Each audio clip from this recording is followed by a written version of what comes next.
혹시 당신의 몸이 보내는 작은 신호들을 놓치고 계신가요? 매일 아침 거울을 보며 혹은 일과를 마치고 침대에 누웠을 때 여러분의 몸이 어떤 이야기를 건네고 있는지 귀 기울여 본 적 있으신가요? 우리는 자주 어깨가 뻐근해, 허리가 쑤셔, 자꾸 피곤해, 무릎이 시큰거려 같은 불편함을 느낍니다. 때로는 이런 통증을 나이 들어서 그래, 오늘 무리했나 보다 하고 대수롭지 않게 넘기거나 진통제 한 알로 잠시 달래곤 합니다. 하지만 잠시 잊히는 통증 뒤에는 우리 몸이 간절하게 보내는 중요한 구조 신호들이 숨어 있을 때가 많습니다. 단순히 특정 부위의 통증만을 다스리는 방식으로는 근본적인 해결이 어렵고 자칫 더 큰 불균형으로 이어질 수 있습니다. 저는 오늘 여러분께 단순한 통증 완화법을 넘어 우리 몸의 핵심 기능을 회복시키는 3가지 근본적인 건강 포인트, 바로 균형, 활력, 회복에 대해 심도 깊은 이야기를 나누고자 합니다. 이 3가지 키워드는 단순히 물리적인 관리를 넘어 여러분의 몸과 마음이 서로 유기적으로 연결되어 건강을 유지하고 치유하는 과정을 이해하는 데 큰 통찰을 줄 것입니다. 왜 이 포인트들이 중요한지, 그리고 어떻게 우리의 일상 속에서 쉽고 꾸준히 실천할 수 있는지에 대한 현직 의학 전문가의 깊이 있는 설명을 통해 여러분은 스스로 건강을 지키는 진정한 주인이 되실 수 있습니다. 오늘 이 시간이야말로 여러분의 건강한 미래를 위한 가장 가치 있는 투자가 될 것입니다. 자, 이제 당신의 몸이 진정으로 필요로 하는 이야기를 함께 들어볼까요? 첫 번째 핵심, 몸의 기둥을 바로 세우는 균형 포인트, 허벅지 앞쪽의 놀라운 비밀. 자, 이제 첫 번째 건강 포인트, 우리 몸의 균형을 담당하는 중요한 부위로 들어가 보겠습니다. 바로 허벅지 앞쪽, 즉 대퇴사두근입니다. 대퇴사두근이라는 이름에서 알 수 있듯이 이 근육은 대퇴직근, 외측관근, 내측관근, 중간관근이라는 4가지 근육으로 이루어진 강력한 근육군입니다. 이들은 우리 몸에서 가장 크고 강력한 근육 중 하나이며 무릎을 펴는 동작과 엉덩관절을 구부리는 동작의 핵심적인 역할을 합니다. 걷기, 달리기, 계단 오르내리기 등 우리가 일상에서 행하는 거의 모든 움직임에 필수적이죠. 이 허벅지 앞쪽 근육이 왜 그토록 중요할까요? 현대인의 생활 습관을 생각해보면 답을 얻을 수 있습니다. 대부분의 직장인과 학생들은 하루에 상당 시간을 앉아서 보냅니다. 책상에 앉아 있거나 차를 운전하거나 소파에 앉아 TV를 보면서 말이죠. 이렇게 장시간 무릎이 구부러진 상태로 앉아 있으면 허벅지 앞쪽 근육은 지속적으로 짧아지고 긴장하게 됩니다. 마치 고무줄이 계속 줄어든 상태로 묶여 있는 것과 같습니다. 초기에는 불편함을 느끼지 못할 수 있지만 시간이 지남에 따라 이 근육들은 점점 더 뻣뻣해지고 제 길이를 찾지 못하게 됩니다. 근육의 뻣뻣함이 우리 몸에 어떤 영향을 미칠까요? 가장 먼저 나타나는 문제는 자세의 변화입니다. 대퇴사두근, 특히 대퇴직근이 긴장하면 골반을 앞쪽으로 당겨 골반 전방 경사를 유발하기 쉽습니다. 쉽게 말해 엉덩이가 뒤로 빠지고 허리가 과도하게 꺾이는 자세가 되는 것이죠. 이런 자세는 허리 디스크나 척추 협착증과 같은 허리 통증을 악화시키는 주요 원인이 됩니다. 또한 무릎에도 직접적인 영향을 미칩니다. 대퇴사두근의 불균형한 긴장은 슬개골을 잘못된 위치로 당겨 슬개대퇴 통증, 증후군과 같은 무릎 통증을 유발할 수 있습니다. 러닝 시 무릎 바깥쪽이 아프다는 러너스 니 또한 대퇴사두근의 불균형과 연관이 깊습니다. 게다가 허벅지 앞쪽 근육이 약해지거나 뭉치면 우리 몸은 다른 근육들을 동원하여 움직임을 보상하려 합니다. 예를 들어 엉덩이 근육이나 햄스트링, 허벅지 뒤쪽 근육이 과도하게 사용되면서 이들 또한 긴장하고 통증을 유발하는 악순환이 이어질 수 있습니다. 결국 몸 전체의 균형이 깨지고 만성적인 통증의 늪에 빠지게 되는 것입니다. 그렇다면 이 중요한 균형 포인트인 허벅지 앞쪽 근육은 어떻게 효과적으로 관리해야 할까요? 실천법을 자세히 알려드리겠습니다. 첫째, 정확한 위치 찾기입니다. 편안한 의자에 앉거나 바닥에 앉아 다리를 쭉 편 상태에서 골반뼈 바로 아래, 허벅지 앞쪽에서부터 무릎 위까지 이어지는 부위를 손으로 쓸어봅니다. 이곳이 바로 대퇴사두근이 있는 곳이죠. 특히 골반과 무릎뼈 주변의 근육의 시작점과 끝점이 만나는 곳은 더 뭉치기 쉬우니 주의 깊게 살펴보세요. 둘째, 도구 활용 및 압력 조절입니다.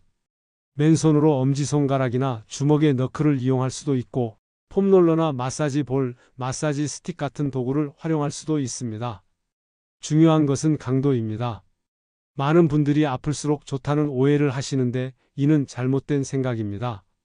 너무 강한 압력은 오히려 근육을 경직시키거나 손상을 줄 수 있습니다. 부드럽게 누르면서 시원하다, 살짝 뻐근하지만 참을 만하다 정도의 압력이 가장 적절합니다. 통증이 너무 심하다면 압력을 낮춰야 합니다. 마사지할 때 통증을 느끼는 정도는 주관적이지만 날카로운 통증이나 불쾌한 통증이 아닌 뭉친 근육이 풀어지는 시원함을 목표로 하셔야 합니다. 셋째, 다양한 마사지 기법 활용하기입니다. 지그시 누르기 가장 뭉친 부위를 찾아 엄지나 손가락으로 꾹 누른 채로 1020초간 유지합니다. 깊숙한 곳의 근육 긴장을 풀어주는 데 좋습니다. 원형으로 문지르기 허벅지 앞쪽 전체를 원을 그리듯 부드럽게 문질러 줍니다. 넓은 부위의 순환을 촉진하고 전반적인 긴장을 완화합니다. 종방향으로 쓸어내리기 근육결을 따라 위에서 아래로 혹은 아래에서 위로 길게 쓸어내립니다. 특히 폼롤러를 사용할 때 효과적인 방법입니다. 교차 방향으로 문지르기 근육결에 수직 방향으로 짧게 문질러 줍니다. 유착된 섬유를 풀어주는 데 도움을 줄 수 있지만 강도를 약하게 시작해야 합니다. 좌우 각각 최소 1분에서 3분 정도 투자하여 전체적으로 시원해지는 느낌이 들 때까지 진행해 주세요. 하루에 12회 혹은 몸의 피로가 느껴질 때마다 꾸준히 반복하는 것이 중요합니다. 이 균형 포인트 관리는 단순히 다리의 피로를 해소하는 것을 넘어 잘못된 자세와 체형을 바로잡아 허리 통증을 줄이고 무릎 건강을 지키는 데 매우 효과적인 방법입니다. 마치 집의 기초를 튼튼하게 다지는 것처럼 우리 몸의 핵심인 다리와 골반의 균형을 되찾아주는 매우 근본적인 첫걸음이 될 것입니다. 이 습관을 통해 여러분은 더 바른 자세로 더 활기찬 일상을 경험하게 되실 겁니다. 두 번째, 핵심 몸 전체를 깨우는 활력 포인트 발바닥의 기적. 자, 이제 두 번째 건강 포인트인 활력에 대해 이야기해 보겠습니다. 우리 몸의 활력 포인트는 바로 발바닥입니다. 발바닥은 흔히 제2의 심장이라고 불리기도 합니다. 이런 별명이 붙은 데에는 아주 과학적이고 심오한 이유가 있습니다. 심장은 온몸에 혈액을 펌프질하여 공급하지만 중력의 반대 방향인 발에서 심장으로 혈액을 되돌려 보내는 역할은 발바닥과 종아리, 근육의 펌프 작용이 매우 중요합니다.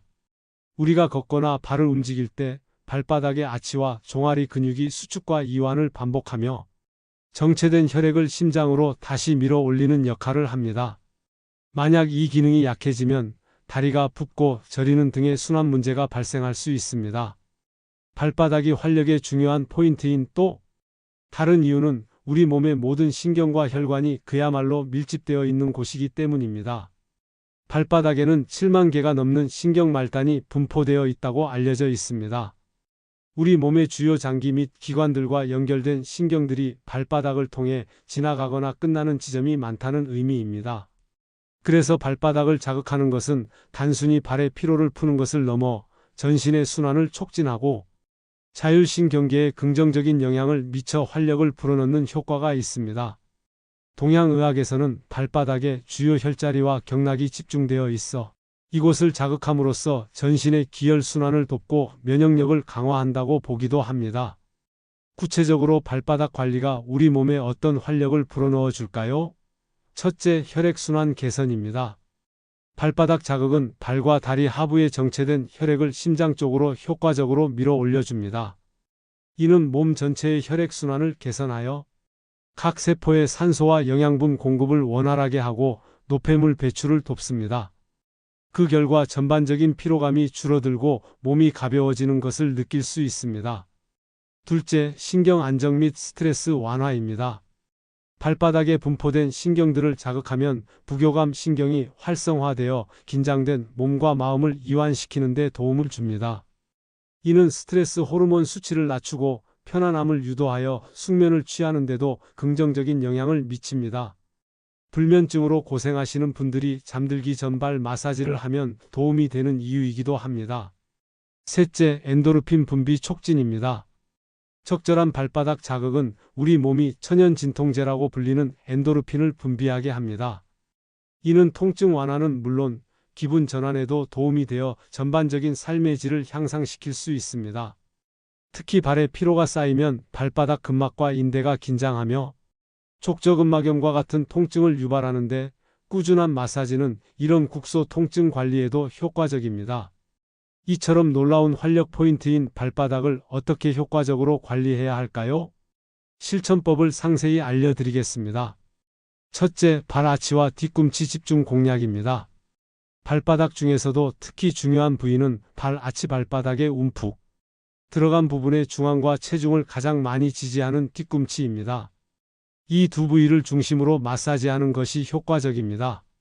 엄지손가락이나 너클을 이용해 발바닥 전체를 부드럽게 지압하듯 눌러주거나 원을 그리며 문질러 줍니다. 굳어 있거나 유난히 뻐근한 부위는 조금 더 시간을 들여 지그시 눌러 풀어줍니다. 둘째, 다양한 도구 활용법입니다. 테니스 공 또는 골프공 발 아래 두고 체중을 실어 공을 굴려줍니다.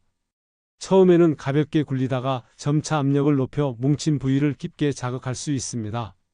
특히 아치 부분이나 발가락 바로 아래 굳은 살이 박히는 부위를 집중적으로 풀어주는 데 효과적입니다. 전문 마사지 볼지압기 시중에 판매되는 발 마사지용 도구들은 인체공학적으로 설계되어 있어 더욱 효율적인 자극을 줄 수 있습니다. 돌멩이 야외에서 깨끗하고 매끄러운 돌멩이를 주워 발 아래 두고 밟고 서서 지압하는 것도 좋은 방법입니다. 자연의 기운과 함께 시원함을 느낄 수 있습니다. 하루 23회 각 발당 최소 1분에서 3분 정도만 투자해 보세요. 아침에 일어나 침대에서 내려서기 전 혹은 잠자리에 들기 전 침대에 앉아 발 마사지를 해주면 하루를 시작하고 마무리하는 데 큰 활력을 얻을 수 있습니다. 점심시간이나 쉬는 시간에 신발을 벗고 잠시 마사지하는 것도 좋습니다. 이 활력 포인트 관리는 단순히 발의 피로를 해소하는 것을 넘어 전신의 순환을 촉진하고 신경을 안정시켜 몸 전체에 활력을 불어넣는 중요한 관문 역할을 할 것입니다. 꾸준한 발바닥 관리는 지친 몸에 에너지를 채워주고 더욱 행복한 일상생활을 가능하게 하는 기적과 같은 변화를 가져다 줄 것입니다. 세 번째 핵심, 내 몸의 치유 스위치, 회복 포인트 무릎 뒤 오금의 재생력. 마지막 세 번째 건강 포인트는 바로 회복을 담당하는 무릎 뒤 오금입니다. 의학용어로는 스와라고 불리는 이 부위는 한의학에서는 중요한 혈자리인 위중혈이 위치한 곳으로 알려져 있습니다. 이곳은 허벅지 뒤쪽 근육인 햄스트링과 종아리 근육이 연결되는 지점이자 수많은 신경과 혈관, 림프관이 지나가는 인체의 주요 통로입니다. 왜 이 오금 부위가 회복 포인트로서 그토록 중요할까요? 무릎 뒤 오금의 해부학적, 생리학적 중요성을 이해하면 그 이유를 명확히 알 수 있습니다. 이 부위에는 우리 몸의 핵심 신경인 좌골신경 SCIATIC 너브이 지나가고 대동맥과 대정맥에서 갈라져 나온 무릎 동맥과 정맥, 그리고 림프관들이 풍부하게 분포되어 있습니다. 즉, 다리 전체의 신경 조절과 혈액, 림프 순환에 직접적인 영향을 미치는 곳이죠. 또한 허리부터 발끝까지 이어지는 중요한 경락인 방광경락이 교차하는 핵심 지점이기도 합니다. 그래서 허리 통증, 좌골신경통, 무릎 통증, 종아리 통증 등 하체 전반의 문제와 밀접한 연관성을 가지고 있습니다. 이 오금 부위의 긴장은 우리 몸의 회복에 어떤 방해를 줄까요? 현대인들은 장시간 앉아 있거나 서 있는 시간이 많고 운동 부족이나 특정 스포츠 활동으로 인해 햄스트링과 종아리 근육이 쉽게 긴장하고 짧아집니다. 이 근육들이 뻣뻣해지면 그 교차점인 오금 부위 또한 굳어지고 압박을 받게 됩니다. 오금이 굳으면 그곳을 지나는 신경과 혈관, 림프관이 압박을 받아 혈액순환과 림프순환이 저해됩니다. 이는 하체의 부종, 저림, 피로감, 나아가 허리나 무릎 통증을 악화시키는 원인이 됩니다. 혈액과 림프의 순환이 원활하지 못하면 염증성 물질과 노폐물이 제대로 배출되지 못해 몸의 자연, 치유 능력과 회복 과정에 제동이 걸리게 됩니다. 이처럼 중요한 회복 포인트인 무릎 뒤 오금을 어떻게 효과적으로 관리해야 할까요? 실천법을 상세히 알려드리겠습니다. 첫째, 정확한 지점 찾기입니다. 무릎을 살짝 구부리면 뒤쪽에 주름이 생깁니다. 이 주름의 정중앙이 바로 위중혈이 있는 오금 부위입니다. 이 지점은 만져보면 주변보다 부드러우면서도 살짝 깊게 들어가는 느낌이 들 것입니다. 특히 이곳을 눌렀을 때 시원하거나 혹은 조금 뻐근한 느낌이 든다면 정확하게 찾아낸 것입니다. 둘째, 부드러운 지압법입니다. 엄지손가락이나 검지, 중지를 모아 위중혈 부위를 지그시 눌러줍니다. 이때 너무 강하게 누르지 않고 마치 스펀지를 누르듯 부드럽게 시작합니다. 23초간 지그시 누른 상태를 유지한 후 서서히 압력을 풀면서 손을 떼어냅니다. 이 동작을 57회 반복해 주세요. 한 번 할 때마다 혈액과 림프의 흐름이 개선되고 긴장이 풀리는 것을 상상해 보세요. 셋째, 마사지 도구 활용과 범위 확장입니다. 손 엄지손가락 외에도 손바닥 전체로 오금 부위를 감싸듯 지그시 누르거나 양손 엄지로 오금을 위아래로 쓸어주는 방법도 좋습니다. 테니스 공 또는 마사지 볼 바닥에 앉아 한쪽 무릎을 세운 상태에서 오금 아래에 공을 넣고 지그시 체중을 실어 압박을 주는 방법도 효과적입니다. 무릎을 살짝 폈다가 구부리는 동작을 반복하면 근육 사이사이까지 자극할 수 있습니다. 따뜻한 찜질과 함께 마사지 전 온찜질팩을 무릎 뒤 오금에 510분 정도 데워주면 근육이 이완되고 혈액순환이 촉진되어 마사지 효과를 극대화할 수 있습니다. 하루 2회 이상 꾸준히 실천하는 것이 중요합니다. 특히 운동 전후 그리고 잠자리에 들기 전에는 꼭 해주시면 좋습니다. 이 회복 포인트 관리는 단순히 무릎 뒤의 뻐근함을 해소하는 것을 넘어 굳어진 근육 긴장을 풀어주고 하체 전체의 혈류를 개선하여 전신의 회복력을 끌어올리는 강력한 치유 스위치 역할을 합니다.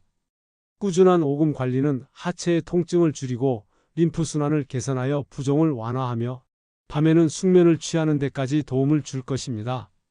이는 여러분의 몸이 스스로 치유하고 재생하는 능력을 극대화하여 항상 최적의 컨디션을 유지할 수 있도록 도울 것입니다. 5. 건강 포인트 활용 시 주의사항 평생 건강을 위한 보너스 생활 습관 3가지 약 10분. 지금까지 균형, 활력, 회복이라는 3가지 핵심 건강 포인트를 통한 자기 관리법을 자세히 알아보았습니다. 이 방법들은 우리 몸의 자연 치유 능력을 극대화하고 일상 속 불편함을 해소하는 데 매우 효과적이지만 몇 가지 주의사항을 반드시 염두에 두셔야 합니다. 첫째, 과도한 압력은 절대 금물입니다. 제가 계속 강조하는 부분이죠. 마사지는 시원한 압력이 기준입니다.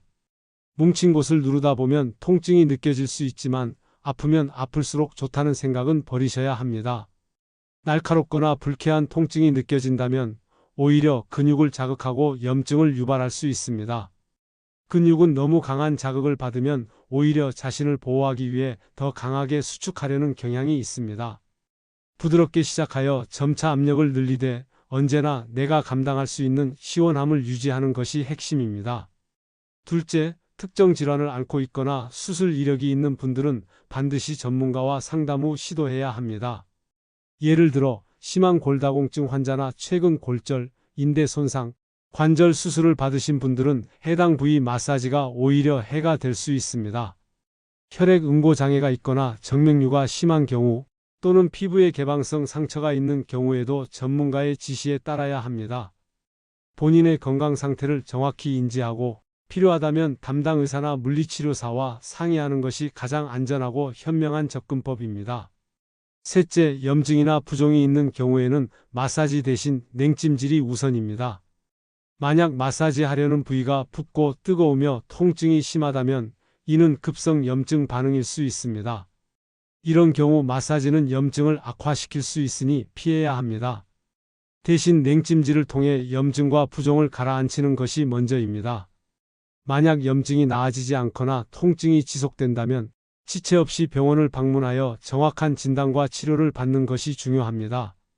넷째, 마사지 전후 스트레칭과 호흡 조절을 통해 효과를 극대화할 수 있습니다. 마사지 전에는 가벼운 스트레칭이나 온찜질로 근육을 이완시키고 마사지 중에는 복식 호흡을 하며 몸의 긴장을 풀어주는 것이 좋습니다. 깊고 편안한 호흡은 부교감 신경을 활성화하여 근육의 이완을 돕고 마사지 효과를 더욱 높여줍니다. 마사지 후에는 부드러운 스트레칭으로 풀어준 근육을 늘려주어 유연성을 증진시키는 것이 좋습니다. 마지막으로 이 세 가지 건강 포인트 관리는 일상적인 습관과 결합될 때 그 진정한 가치를 발휘합니다. 그래서 여러분의 평생 건강을 위한 보너스 생활 습관 3가지를 추가로 알려드리겠습니다. 이 습관들은 위에 말씀드린 건강 포인트 관리의 효과를 증폭시키고 여러분의 삶의 질을 전반적으로 향상시켜 줄 것입니다. 첫째, 매일 아침 5분 스트레칭과 하루 10분 걷기 습관입니다. 거창한 운동을 시작하는 것이 부담스럽다면 아주 작은 것부터 시작하세요. 아침에 눈을 뜨자마자 침대에서 할 수 있는 간단한 스트레칭으로 굳었던 몸을 깨우고 출퇴근 시 한두 정거장 미리 내려 걷거나 점심시간에 회사 주변을 10분만 걸어보세요. 꾸준한 움직임은 우리 몸의 모든 시스템을 활성화하고 만성 피로와 통증을 예방하는 가장 기본적인 건강 유지 비결입니다. 이 작은 습관이 쌓여 큰 건강 자산이 될 것입니다. 둘째, 자기 전 따뜻한 목욕으로 근육의 긴장을 풀어주는 것입니다. 따뜻한 물은 혈액순환을 촉진하고 굳어진 근육을 이완시키는 데 탁월한 효과가 있습니다. 잠자리에 들기 약 한두 시간 전에 3840도 정도의 따뜻한 물에 1520분 정도 몸을 담그면 하루 동안 쌓인 근육의 피로를 풀어주고 정신적인 긴장까지 완화하여 숙면을 취하는 데 큰 도움이 됩니다. 숙면은 몸이 회복되고 재생되는 가장 중요한 시간이라는 것을 잊지 마세요. 셋째, 염증 유발 음식을 줄이고 채소와 과일 섭취를 늘리는 식습관입니다. 아무리 좋은 운동과 마사지를 해도 몸 안으로 들어오는 음식이 건강하지 않다면 모든 노력이 물거품이 될 수 있습니다. 가공식품, 과도한 소금과 설탕, 튀긴 음식은 몸속 염증을 유발하고 비만을 촉진합니다. 대신 항산화 성분과 비타민, 미네랄이 풍부한 신선한 채소와 과일을 충분히 섭취하여 몸속 염증을 줄이고 면역력을 강화해야 합니다. 당신의 몸은 당신이 먹는 것으로 만들어진다는 말을 기억하며 건강한 식단으로 우리 몸의 내부 환경을 튼튼하게 만들어 주세요. 오늘 배운 지식을 바탕으로 꾸준히 실천하셔서 통증 없는 편안한 몸, 활기 넘치는 하루하루, 그리고 탄탄한 회복력을 지닌 건강한 미래를 만들어 가시길 진심으로 응원합니다. 여러분의 건강한 여정에 지구 놀이터가 든든한 동반자가 되기를 바랍니다.